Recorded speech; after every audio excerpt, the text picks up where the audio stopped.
我们一起睡猫觉，一起喵喵喵喵喵，在你面前撒个娇，哎呦喵喵喵喵喵，我的心脏蹦蹦跳，迷恋上你的坏笑，你不说爱我，我就喵喵喵。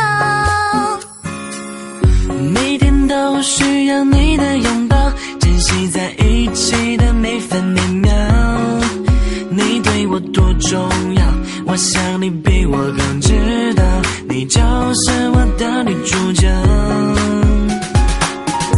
有时候我懒得像只猫，脾气不好时又张牙舞爪，你总是温柔的，能把我的心融化掉，我想要当你的小猫猫。我们一起睡猫觉，一起喵喵喵喵喵，在你面前撒个娇，哎呦喵喵喵喵喵，我的心脏蹦蹦跳，迷恋上你的坏笑，你不说爱我，我就喵喵喵。我们一起睡猫觉，一起喵喵喵喵喵，我要穿你的外套，闻你身上的味道，想要变成你的猫，赖在你怀里睡觉，每天都贪恋着你的好。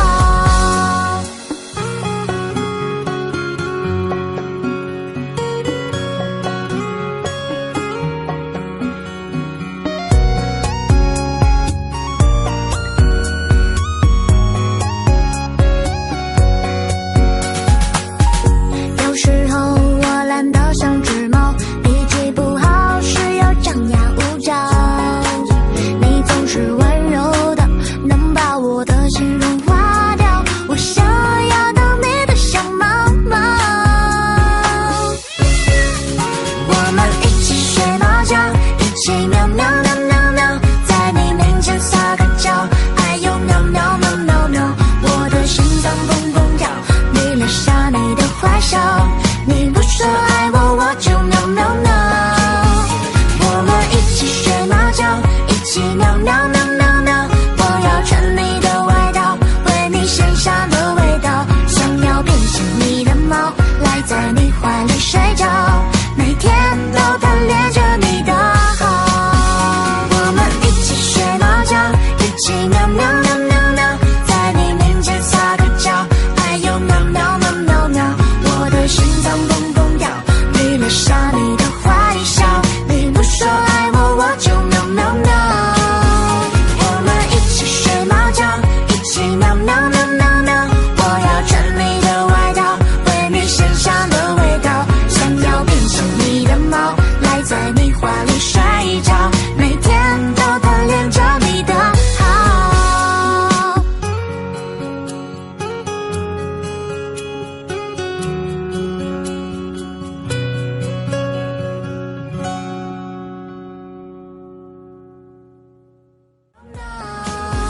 我们一起睡猫觉，一起喵喵喵喵喵，我要穿你的外套，闻你身上的味道，想要变成你的猫，赖在你怀里睡觉，每天都贪恋着你的好。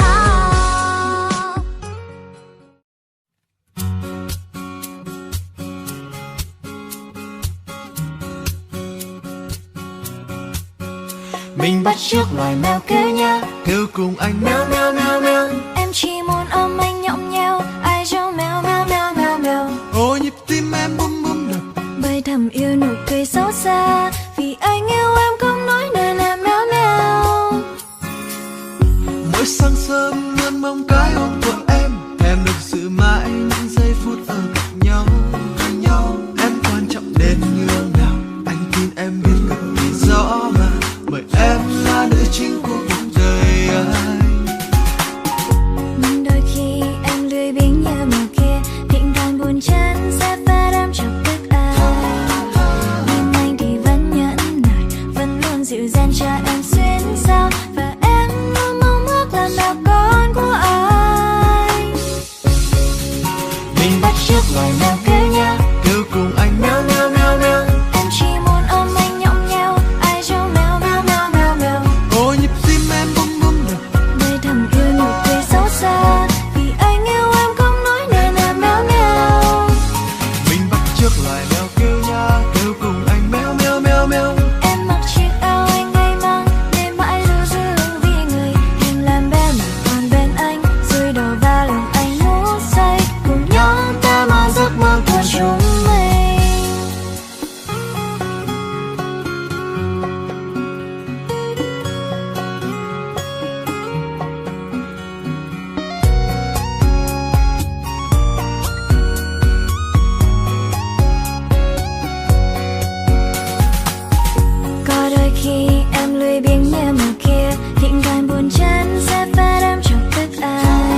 cha em xuyên sao, và em luôn mong ước làm mèo con của ai.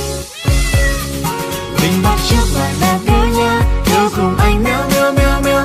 Em chỉ muốn ôm anh nhõng nhẽo, ai dỗ mèo mèo mèo mèo mèo. Từng nhịp tim em buồn buồn đau, bởi đam yêu nụ cười xấu xa. Vì anh yêu em không nói nên em mèo mèo. Mình bắt chước loài mèo kêu nha, kêu cùng anh mèo mèo mèo mèo. Em mặc chiếc áo anh hay mang, để mãi lưu giữ vì người. Em làm em còn bên anh, rơi đầu vào lòng anh ngủ say. Cùng nhau ta mơ giấc mơ của chúng mình. Mình bắt chước loài mèo kêu nha, kêu cùng anh mèo mèo mèo mèo. Em chỉ muốn ôm anh nhõng nhẽo, ai dỗ mèo mèo mèo mèo mèo. Từng nhịp tim em buồn buồn đau, bởi đam yêu nụ cười xấu xa. Vì anh yêu em không nói nên em mèo mèo. Mình bắt chước loài mèo kêu nha, kêu cùng anh mèo mèo mèo mèo. Em mặc chiếc áo anh hay mang, để mãi lưu giữ vì người. Em làm em còn bên anh, rơi đầu vào lòng anh ngủ say. Cùng nhau ta mơ giấc mơ của chúng mình.